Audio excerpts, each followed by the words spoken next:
할렐루야. 여러분들에게 오늘 말씀을 함께 전하면서 이 질문을 먼저 한번 드려보고 싶습니다.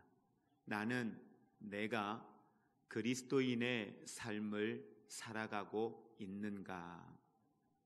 나는 지금 그리스도인의 생각을 하고 있는가? 나는 지금 그리스도인의 삶을 선택하고 있는가? 나는 그리스도인의 삶을 가지고 내일을 준비하고 있는가? 여러분은 그리스도인이십니까? 여러분은 예수 그리스도 안에 구원받은 하나님의 사람이십니까? 어제가 아닌 오늘, 지금 여러분은 이 믿음의 길을 걸어가고 계십니까? 다른 사람이 아니라 나는 지금 그리스도인의 삶을 살아가고 있는가? 이 말씀을 여러분에게 묻고 질문하는 이유는 오늘 다윗이 하나님 앞에 8장, 9장, 10장을 오면서 그가 통일된 이스라엘의 왕이 되고 이스라엘을 다스리면서 주변의 열방의 국가들을 다 다윗 앞에 귀속시키고 또 주변에 있는 많은 나라들이 알아서 다윗 앞에 조공을 바치며 항복하여 다윗을 향하여 있는 그 시대, 어찌 보면 이 전쟁의 마지막 전쟁이 될 수 있는, 모든 나라들이 다윗 앞에 다 무릎을 꿇고 마지막 전쟁이 될 수 있는 전쟁을 앞에 두고 있는 다윗의 모습, 그 다윗의 모습이 오늘 11장에 기록이 되어져 있습니다.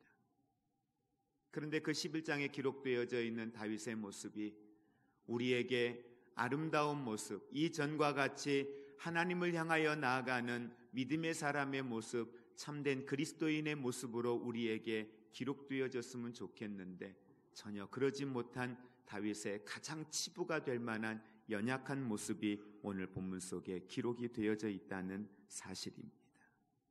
우리가 잘 아는 것처럼 다윗은 어린 나이에 기름 부음을 받고 하나님 앞에 왕으로 세워지는 축복을 받았습니다. 물론 그가 왕이 되기까지 하나님의 약속과 하나님의 축복과는 너무도 거리가 먼 인생을 살았지요. 사울의 궁정에 들어가서 한 나라의 장군으로 전쟁에 나아가서 승리하고 돌아오면 많은 사람들이 다윗을 칭송합니다. 그럴 때마다 사울의 마음은 불편했고 결국은 사울에 의하여서 그가 수많은 날들을 쫓김을 당하고 나중에는 이방 나라에 자리를 잡고 이제 그곳에서 남은 여생을 살기 위하여 자리를 잡았던 다윗, 이후에 수많은 과정들이 있어 그가 한 나라의 왕이 되는, 이 이스라엘의 왕이 되는 이 과정까지 다윗은 우리가 상상할 수 없는 많은 일들을 경험을 했고 그 가운데서 그는 믿음으로 승리하며 달려왔던 사람입니다.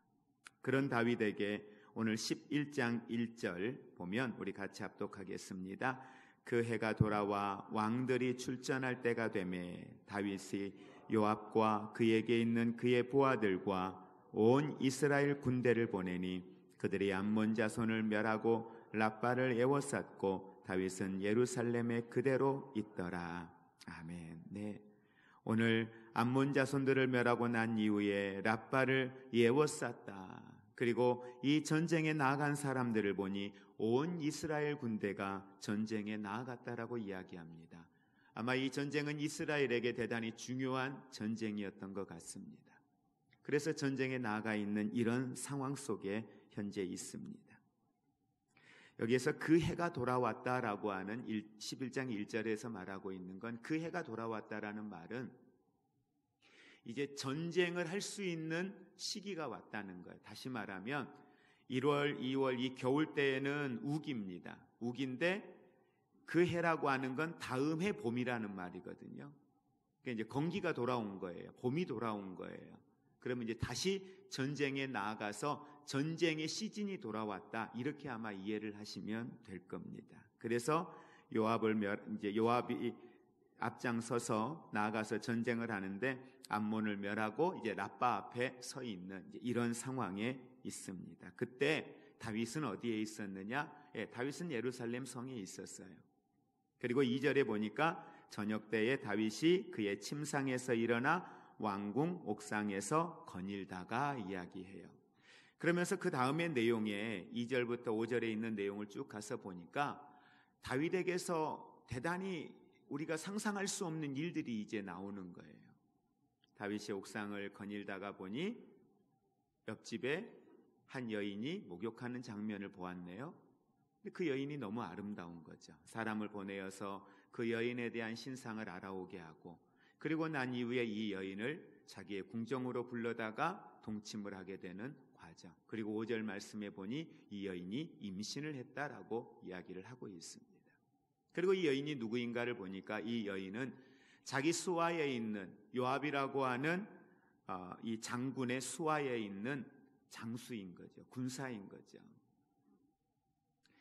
그리고 보니까 다윗이 나중에 시간이 지나고 5절 후반절에 보니까 여인이 임신했다라고 하는 소식이 다윗에게 들려와요. 다윗이 어떻게 해야 될까 하다가 그가 지혜를 짜낸 게 바로 이 여인의 남편을 전쟁터에서 불러들이는 것이었습니다. 전쟁터에서 불러들여서 이 남편의 공을 치하하면서 너 잠깐 쉬어라. 집에 가서 쉬었다가 전쟁에 나가라고 이야기를 합니다. 그런데 이 우리아가 이 말을 듣지 않는 거예요. 내가 어떻게 쉴 수 있습니까? 안 됩니다. 그리고 또 다윗이 그가 집에 들어가지 아니함을 알고 그를 불러다가 또 이야기하는 거예요. 들어가 쉬라는 거예요. 그런데 그의 말을 한번 보십시오.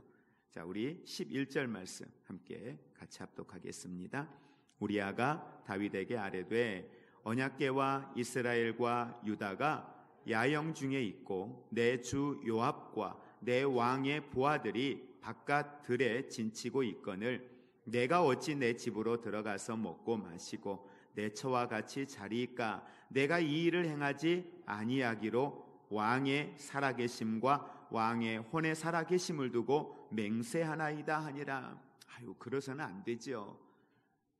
내가 섬기는 내 위에 주인인 요압 장군이 나가서 전쟁하고 있고 왕의 신하들이 나가서 전쟁하고 있는데 나만 어찌 쉬겠다고 내가 집에 들어가 있겠습니까? 말도 안 되죠. 어쨌든 이 우리아가 말을 듣지 않는 거예요. 그러니까 다윗이 원하는 대로 되지 않는 거죠. 다윗은 어쨌든 이 상황을, 그 아내가 임신했다라고 하는 이 상황을 자기의 잘못으로 돌리고 싶지 않아 이 문제를 어떻게 해결해 보려고 하는데 되지가 않는 거예요. 나중에는 술을 먹여서 해보려고 했는데도 되지 않는 거죠. 그러니까 그래, 그럼 너 전쟁터에 나가라면서 그의 손에 편지 하나를 들려주어요. 요압 장군에게 가서 주라는 거예요. 근데 그 편지의 내용이 뭐예요? 요압에게 그를 맨 앞자리로 세우라는 거예요. 전쟁에. 아주 다윗이 전략까지 짜줘요. 전략까지 짜주어서 맨 앞에 전쟁터에 내보내라. 그리고 어느 정도 나아가면 군사들을 다 뒤로 후퇴시켜라. 그렇게 해서 그 전쟁터에서 우리아를 죽게 합니다. 그리고 우리아는 이 전쟁터에서 죽게 되죠. 전쟁터에서 죽고 난 후에 다윗은 이 우리아의 아내였던 바세바를 자기의 왕궁으로 불러들이고 이제 그의 왕비로 삼는 모습, 그게 성경에 기록이 되어져 있어요. 근데 중요한 건 이 기록되어져 있는 이 상황들에 대해서 하나님은 뭐라고 말씀을 하셨는가? 우리 11장 마지막 절에 있는 내용 함께 보겠습니다. 27절입니다. 그 장례를 마침에 다윗이 사람을 보내 그를 왕궁으로 데려오니 그가 그의 아내가 되어 그에게 아들을 낳으니라. 다윗이 행한 그 일이 여호와 보시기에 악하였더라. 우리아가 죽고 우리아의 장례를 마치고 우리아의 아내였던 이 바세바는 슬픔으로 이 장례를 마무리합니다. 그리고 난 후에 장례를 마침에 다윗이 사람을 보내어서 우리아를 이제 바세바를 궁으로 데려오게 하죠. 그런데 이 일에 대한 하나님의 평가가 11장 마지막에 한 절이 등장을 해요. 바로 그게 다윗이 행한 그 일이 여호와 보시기에 악하였다. 누가 보시기에? 여호와 보시기에. 요압 장군도 개입이 되어져 있죠. 그의 신하들도 개입이 되어져 있죠. 이 상황을 모든 주변에 있는 사람들이 알고 있습니다. 글쎄요, 그 당시에 주변에 있는 사람들이 보기에는 다윗의 그 모습이 그렇게 비난받을 일은 아니었던 것 같습니다. 그런데 성경은 여호와 보시기에, 하나님이 어떻게 보시느냐를 정확하게 이야기를 하고 있습니다. 여러분이 보셨을 때는 어떠세요? 다윗의 이 모습이 여러분에게는 어떻게 보이십니까? 그냥 뭐 그럴 수 있지. 우리나라 조선시대나 과거의 왕권시대에도 얼마든지 그런 일들이 있었는데 그게 뭐가 문제인가? 라고 생각할 수도 있겠죠. 그러나 우리가 오늘 여기에서 관심을 가져야 될 건 여호와 보시기에 그것이 죄라는 거예요. 그리고 더 중요한 건 이 죄를 범하였던 다윗이 12장에서 보이는 거예요. 이제 우리가 다음에 보겠지만 12장에서 보인 나단 선지자를 통하여 이것이 다윗에게 전달되어졌을 때 다윗이 그제서야 뭐 하는 거예요? 정신을 차린 거예요. 정신을 차리고 보니 이것이 하나님 앞에 죄였다라고 하는 사실을 그가 침상을 적시며 하나님 앞에 회개하여도 부족할 만큼 너무도 하나님 앞에 죄를 범하였다라고 하는 이 사실 때문에 견딜 수 없는 자리에 들어가는 거예요. 그러니까 다윗이 이렇게 통곡하고 다윗이 이렇게 견딜 수 없도록 아파할 만큼의 죄였다라는 거예요. 중요한 건 왜 다윗이 이런 죄를 지었을까라는 거예요. 왜 다윗이 이렇게 회개할 만큼, 이렇게 책망받을 만큼 하나님이 기뻐하지 않는 일, 늘 하나님을 중심에 두고 그 사울왕을 죽일 수 있는 상황 속에서도 사울을 죽이지 아니하며 하나님의 말씀을 붙들었던 그 다윗이 왜 그 여인 하나 때문에 이렇게 무너져야만 했느냐라는 거예요. 성경은 그 이유를 정확하게 우리에게 설명을 해주고 있습니다. 2절 말씀 같이 합독합니다. 저녁 때에 다윗이 그의 침상에서 일어나 왕궁 옥상에서 거닐다가, 언제라고 이야기해요? 저녁 때라고 이야기합니다. 또 한 절 봅니다. 11장 1절에 그 해가 돌아와 왕들이 출전할 때가 되매 다윗이 요압과 그에게 있는 그의 부하들과 온 이스라엘 군대를 보내니 그들이 암몬 자손을 멸하고 랍바를 예워쌌고, 다 같이요, 다윗은 예루살렘에 그대로 있더라. 성경을 읽다 보면은요, 기가 막힌 곳들을 많이 발견해요. 굳이 쓰지 않아도 될 것들은 쓰지 않아요. 그런데 중요한 것들은 정확하게 기록해 놓습니다. 그때에, 언제? 이스라엘의 백성들이 전쟁에 나아갔을 때에 다윗은 어디에 있다? 예루살렘에 있다. 아니, 왕이 전쟁에 안 나가는 걸 굳이 성경에 기록할 이유가 있을까요? 그런데 중요한 건 지금 다윗이 어디에 있었다? 예루살렘에 있었다. 그런데 예루살렘에서 지금 뭐 하고 있어요? 지금 이 시간에 뭐 하고 있었어요? 2절에 저녁 때라고 이야기해요. 이거는 잠자는 시간을 이야기하는 게 아니라 해질 무렵을 이야기하는 거예요. 어떤 성경학자는 그걸 오후 3시경이라고 이야기를 합니다. 중요한 건 해질 무렵에 깨어서 옥상에 올라가서 거닐었다라고 하는 건 잠자는 시간은 그 앞이었겠죠. 다시 말하면 오후 시간에 낮잠을 자고 있었던 거예요. 어디에서? 자기의 침소에서 잠을 자고 있었던 거예요. 자기 백성들은 지금 뭐 하고 있는데? 전쟁에 나가서 전쟁하고 있는데, 다윗이 자기의 침소에서 잠자고 있었다라고 하는, 일어났다라고 하는 이 말은 다른 곳에 성경에 기록되어 있지가 않아요. 다시 말하면 다윗의 인생은 항상 긴장감 속에 있었던 인생이었어요. 늘 하나님을 중심에 두고 나아갔던 인생이었어요. 늘 하나님 앞에 기도하고 있었던 인생이었어요. 그런데 오늘 다윗의 모습은 그러지 못했다는 사실입니다. 저녁 때에 해질 무렵에 자야 할 시간도 아닌데 자기 백성들은 전쟁에 나아가서 지금 열심히 전쟁하고 있는데, 그런데 보세요. 이 밧세바를 불러다가 밧세바하고 동침을 해요. 그런데 동침하는 이 과정도 보면 나름대로 그가 지켜야 할 율법들은 정확하게 지켜요. 지켜야 될 율례가 있는데 그 율례들을 정확하게 지키는 장면들, 그게 3절 4절에 나와요. 그러니까 다윗이 자기가 죄를 범하는 그 상황 속에서도 나름대로 의식으로는, 어떤 예식으로는 그가 지켜야 할 것들을 지키는 장면들이, 어쨌든 율법에 금하는 것들은 하지 않으려고 하고 법을 지키는 장면들이 성경에 기록이 되어져 있습니다. 자, 오늘 우리가 함께 보고자 하는 것은 자기 일생 일대에 오점으로 남을 만한 이러한 연약함을 왜 다윗은 보였느냐는 거예요.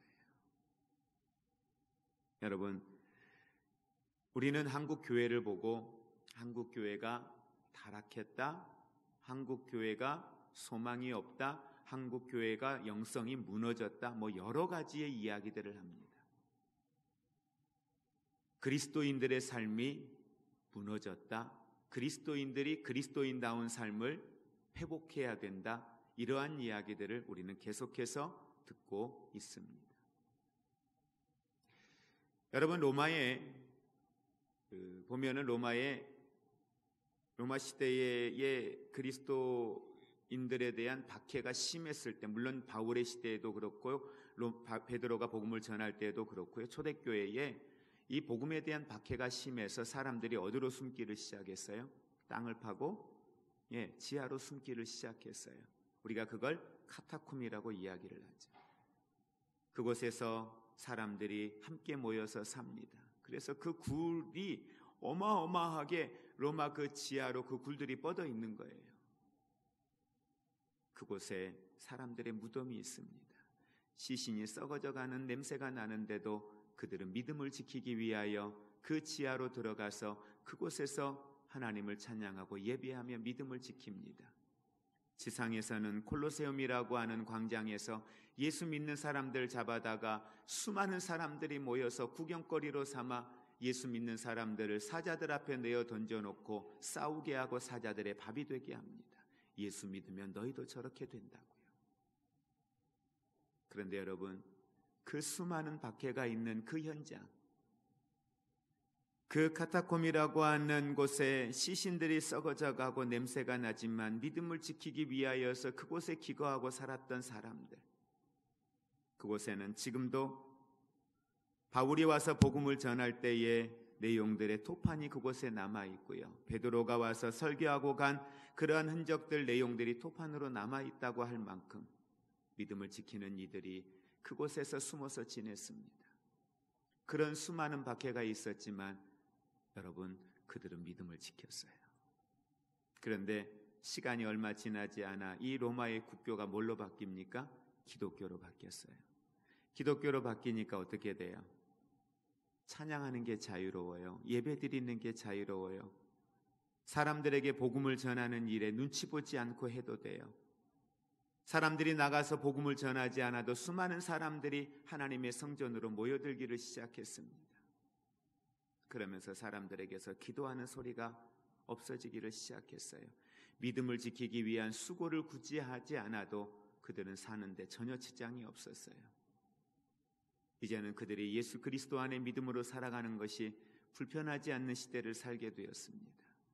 그런데 중요한 건 그때부터 타락하기를 시작하고 병들기를 시작하고 하나님과의 소통을 찾아볼 수 없는 시대를 살아가게 되었습니다. 목숨 걸어야 할 때는 믿음을 지켰는데 이제는 평안한 가운데에 복음을 전하고 복음을 들을 수 있고 예배자로 나아갈 수 있는 시대가 되고 나니 사람들의 마음은 하나님에게서 멀리 떨어져 있고 이제는 외식하는 자들, 이제는 형식주의에 빠지는 신앙을 가지고 살아가는 사람들이 곳곳에서 나오기를 시작했습니다. 그러면서 가톨릭은 의식을 중시하는 모습으로 교회의 성도들을 자리에 모았습니다. 그러나 그것이 그들의 영적인 갈급함을 결코 해결해 주지 못했고 오히려 이 의식들이 또 다른 외식하는 자를 만들어내는 과정을 만들어냈다는 사실입니다. 이 내용들을 통해서 오늘 다윗이 행한 그 인생의 비극적인 이 실패의 이유들을 우리는 함께 연결해서 생각해 볼 수 있기를 원합니다. 저와 여러분이 오늘 우리 한국교회가 지금 어디에 있는가를 우리는 돌아보아야 할 때인 줄로 압니다.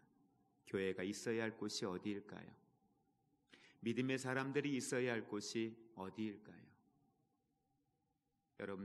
여러분들이 머물러 있는 그 자리가 과연 내가 있어야 할 곳인가? 지금 내가 품고 있는 이 마음들이 그리스도인으로서 품어야 할 마음들이고 그리스도인으로서 선택해야 될 삶인가? 우리는 우리 자신들을 한번 돌아볼 수 있기를 원합니다. 다윗이 우리보다 믿음이 적은 사람이었을까요? 다윗이 우리보다 하나님에 대한 경험이 적은 사람이었습니까? 다윗이 우리보다 하나님의 기도에 대하여서 하나님께 기도하고 하나님의 기도에 대한 응답을 덜 받아본 사람입니까? 아니면 고난이 없이 순탄한 인생만 살아왔던 사람입니까? 다윗은 우리보다 훨씬 더 많은 고난도 받아보았고 핍박도 받아보았고 누구보다 하나님의 살아계심의 역사를 강하게 경험했던 삶과 경험이 있는 사람입니다. 하나님을 신뢰하는 자가 어떻게 하나님에게 축복을 받는지도 잘 아는 사람입니다. 하나님이 어떤 분인지에 대하여서도 누구보다 잘 아는 분이 바로 다윗입니다. 그런데 그런 다윗이 보지 말아야 할 것을 봄으로, 아니 보는 것만이 문제가 아니라 보고 난 이후에 그는 또 다른 연약함의 모습을 선택할 수밖에 없었던 다윗, 이것이 무엇 때문이었을까? 이제는 괜찮다라고 하는 안도감이었을까요? 아니면 흘러내려오는 문화를 받아들여 그가 잘못된 문화 앞에 자기의 마음이 세속화되어져서일까요? 이제는 누구도 나를 향하여서 내가 누구도 견제하지 않아도 돼. 이제는 내가 왕이야. 이제는 내가 다스리는 자야. 모든 걸 내 마음대로 할 수 있어. 이런 생각 때문이었을까요? 어떤 이유에서인지 모르겠습니다. 그러나 성경을 통해 찾아볼 수 있는 건 분명히 다윗은 있어서는 안 될 자리에 지금 있었다는 거예요. 해서는 안 될 일을 하고 있다는 사실이에요. 이것이 오늘 다윗이 실패한 이유였다라고 하는 사실입니다. 이젠 다윗이 내가 직접 나서지 않아도 돼. 이제 이 정도 안정이 됐으면 내가 열심히 과거에는 죽으라고 했지만 이제는 내가 그렇게 죽으라고 봉사하지 않아도 돼. 이젠 괜찮아. 이젠 뭐 굳이 내가 해야 되나? 전에는 내가 그렇게 열심히 기도하지 않으면 안 되어서 열심히 기도했지만 꼭 그렇게까지 기도해야 되나? 그냥 기도할 시간 있으면 내가 기도하는 거고 그냥 삶의 현장에서 기도하면 되지. 네, 맞습니다. 삶의 현장에서 기도하면 돼요. 그러나 중요한 건 정말 그 삶의 현장에서 구하는 기도가 여호와를 갈망하며 구하는 기도이고 전심으로 하나님을 구하는 기도인가, 정말로 그리스도인의 삶의 연장선에서 구하는 하나님을 신뢰하는 기도인가는 우리가 더 잘 알 거예요. 그게 형식적인 건지 정말 그리스도인으로 하나님을 구하고 있는 건지요. 교회가 힘들고 어려울 때에는 이게 사명이라 알고 주님 앞에 부르짖고 기도했던 기도의 자리에 있었던 분들이 이것이 주를 사랑하는 것이고 헌신하는 것이라 해서 맡겨진 사명을 감당하는 일에 있어서 에너지를 거기에 쏟아붓고 이걸 감당하기 위하여 하나님에게 능력을 구하고 지혜를 구하며 믿음으로 나아갔던 삶의 자리에 있었던 분들이 어느 순간 굳이 내가, 지금도 내가 다윗의 선택과 다를 게 없는 거죠.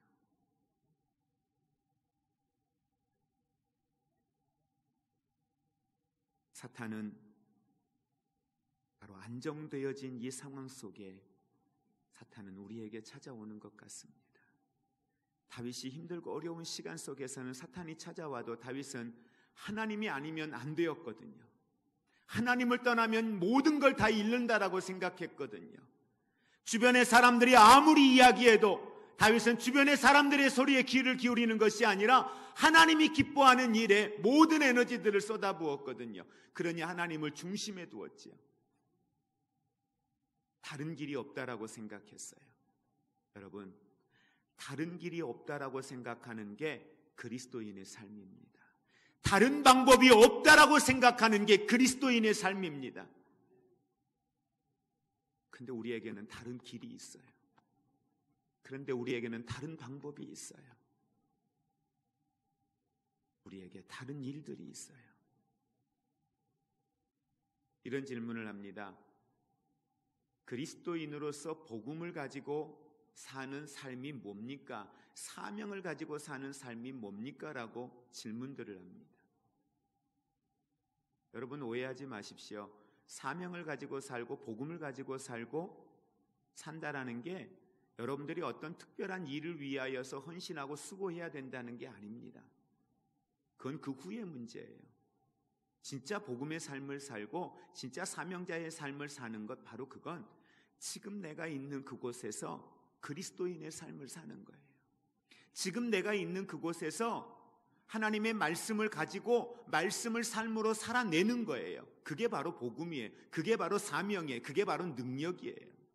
그게 주의 일이에요. 우리가 할 수 있는 최선의 주의 일은 내가 지금 성경적인 삶을 사는 것, 그리스도인의 삶을 사는 것. 왜? 내 안에 그리스도가 계시고 내 안에 그 생명이 있고 내 안에 그 능력이 있으니까 그 안에 그렇게 살아갈 수 있는 힘이 되고 능력이 되어주신 성령이 이 안에 계시니까 그렇게 사는 게 복음이고 그렇게 사는 게 사명이고 그렇게 사는 게 능력이라는 거죠. 그런데 이 싸우는 삶을 안 산다는 거예요. 갈등이 왔을 때 싸우려고 하지 않는다는 거예요. 갈등이 왔을 때 말씀 붙들고 말씀의 자리로 들어가기 위하여서 몸부림치는, 때로는 3일 휴가 내고 하나님 앞에 금식하며 기도하는, 하나님에게 몸부림치는, 내가 그리스도인의 삶을 살기 위하여 몸부림치는 이 모습들이 없다는 거예요.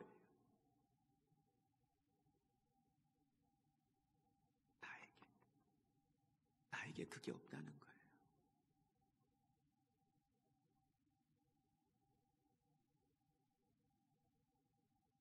나 하나라고 우리는 이야기합니다. 그런데 나 하나 할 때 옆에 사람도 나 하나 하더라고요. 나 한 사람이야. 예, 옆에 사람도 똑같이 나 한 사람이야. 여러분이 그 마음 가질 때 여러분 옆에 있는 분들도 똑같이 나 한 사람이야, 나 하나쯤이야 라고 생각한다고 하시면 정확할 겁니다. 왜? 사탄은 그렇게 일하니까요.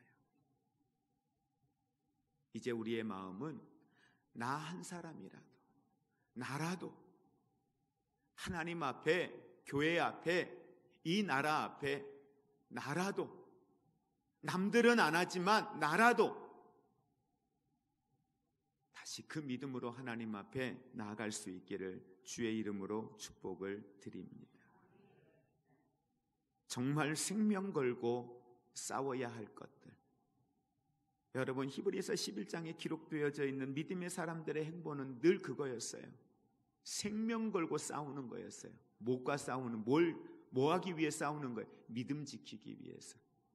어떤 특별한 일을 하려고 하는 거 아니에요. 사드락 메삭 아벳느고가 무슨 특별한 일 한 거예요? 신상 앞에 절하지 말라고 하니까 나는 섬길 수 없는 거예요. 왜? 나는 하나님을 섬기는 건데 무슨 주의 일을 거룩하게 특별한 게 하는 게 아니에요.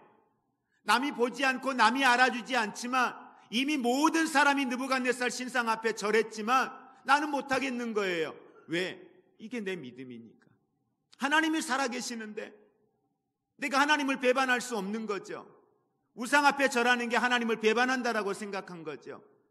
그러니까 나를 저 부물불 가운데 집어넣을지라도 나는 하나님 배반 못하겠다. 믿음, 하나님을 향한 그 믿음으로 나가는, 살려주시고 안 살려주시고는 이들에게 중요하지 않았어요. 다니엘을 사자굴에서 해서 건져주시고 안 건져주시고는 적어도 다니엘에게는 중요하지 않았어요. 그냥 지금 내가 기도해야 될 시간이어서 기도하는 거예요. 사람 보고 환경 보고 아니요. 이건 내가 해야 할 일이라고, 이게 내 사명이라고 생각하는 거예요. 그러니까 그거 한 거예요. 무슨 특별한 민족을 살리기 위해 뭐 특별한 거, 그거 한 거 아니에요. 그냥 기도해야 되니까 기도한 거예요. 내가 하나님의 사람이니까 하나님의 사람이라고 말한 거예요. 이게 그리스도인의 삶이에요. 죽음의 문제가 그들 앞에 가로막는데 괜찮아, 내겐 그게 문제가 아니야. 목숨 걸고 믿음 지키는 거죠. 목숨 걸고 영적으로 싸우는 거죠. 이게 바로 그리스도인의 삶입니다. 말씀을 정리합니다. 여러분은 현재 여러분의 신앙에 대해서 어떻게 생각하십니까? 아니, 우리 교회에 대해서 여러분은 지금 어떻게 생각하십니까? 우리가 지금 머물러 있는 이 자리에서 우리가 아닌 내가 하나님 앞에 다시 우리 그리스도인의 삶을 살아가는, 멈추지 않고 그리스도인의 삶을 계속하여 나아갈 수 있는 저와 여러분이 되시기를 주의 이름으로 축복을 드립니다. 하나님, 명절기간 4일만 나 좀 봐주세요. 왜 그 기간에 봐줘야 돼요? 왜 그 기간에 하나님께 봐달라고 이야기해요? 뭘 위해서요? 누구를 위해서요? 그 시간에도 그리스도인의 삶은 계속되어져야 합니다. 그 시간에도 나는 그리스도인임을 우리는 주저없이 드러내야 합니다. 그리고 그에 합당한 생각과 그에 합당한 말과 그에 합당한 선택들이 저와 여러분의 삶에 있기를 원합니다. 하나님은 그럴 수 있도록 저와 여러분에게 도우시고 힘주시고 능력 주시는 하나님이심을 믿으시기를 바랍니다. 여러분, 이대로 가다가는, 그냥 이대로 가다가는 너무 아깝잖아요. 시간이 너무, 우리 구원의 은혜를 받은 우리가 너무 하나님 앞에 죄송하잖아요. 구원의 문제는 사탄이 건들 수 없지만 얼마나 우리가 하나님 앞에 죄송합니까? 이 시대를 향한 목적과 사명이 있는데 이 시대를 향하여 우리가 그냥 머뭇거리고 있다면, 교회는요, 이 나라는요, 여러분이 나라를 위하여 할 수 있는 최선은 여러분이 머물러 있는 그 자리에 그리스도인의 삶을 살아가는 것입니다. 그리고 그 안에 합당한 하나님이 주시는 마음을 가지고 우리가 오늘도 믿음으로 살아갈 수 있기를 주의 이름으로 축복을 드립니다. 이제는 우리 주 예수 그리스도의 은혜와 하나님 아버지의 사랑하심과 성령님의 교통하심이 온 마음 다해 주님 사랑하기 원합니다. 내 시간의 중심이요, 내 삶의 에너지의 중심이요, 내 삶의 내일에 대하여 중심이 되신 예수 그리스도를 향하여 이제 우리가 믿음으로 나아가며 그리스도인의 삶을 멈추지 아니하고 지금, 내일, 모레 매일매일 그리스도인의 삶을 쉬지 않고 달려가기 원합니다. 이렇게 고백하며 나아가는 사랑하는 모든 성도들 위해 이제로부터 영원토록 함께 있을지어다. 아멘.